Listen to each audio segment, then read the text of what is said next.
You're watching Dukascopy TV. I'm Darren McDermott. US retail sales fell for the very first month of this year. I'm joined on the line by James Marple from TD Bank in Toronto. Now James, despite January sales, you were expecting it to drop because of the bad weather, but were you surprised by how soft auto sales figures were? Well, the decline was bigger than we had anticipated. It was also followed with a downward revision to December data, which was previously positive. And in fact, the core retail sales number that excludes gasoline and autos was quite positive in December previously, and was revised down to a pretty small gain. So this was a pretty disappointing report. Both slower, actually a decline in overall sales in both December and January after revision. So clearly a deceleration in consumer spending following what was pretty good gains in the previous months. I do think that weather was a factor. We had the polar vortex sweeping through the United States in December and continuing through January, snow all the way down to Atlanta. And I do think that did have an impact on retail sales. People don't tend to go out and buy new vehicles when there's a snowstorm. So I think that that's probably explains a fair bit of it. The other part of it is just that we did see really good gains in the previous month, and you do expect a little bit of weakness and kind of smoothing through that.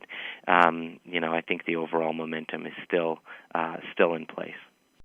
The dollar extended losses after the release of the report. What are your views on the reaction of the markets? Not too surprising. Weak U.S. data leads to some speculation about Federal Reserve policy, and that tends to have that impact on the dollar. But I don't think it's really going to be sustained. I don't think that, as I said, I don't think this is a sign of a sort of a new prolonged weakness or a slowdown in the American consumer. I mean, the improvement in balance sheets, greater policy certainty, everything, I think kind of supports that acceleration that over the next year. But you just do get that knee-jerk reaction as economic data comes in below expectations. James, you think bad weather has also had a negative impact on jobless claims?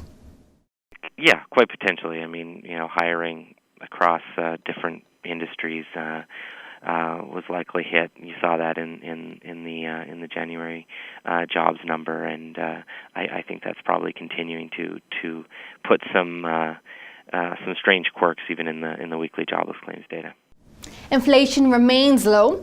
Now, are you concerned, or do you think it will pick up? Not really. I think inflation will move more towards target. I mean, you're already seeing a bit of a rise in gasoline prices. That's going to hit the headline number, but even the core number, we're seeing the unemployment rate continue to drop. Signs of just faster U.S. growth, and I think that will take care of the weak inflation.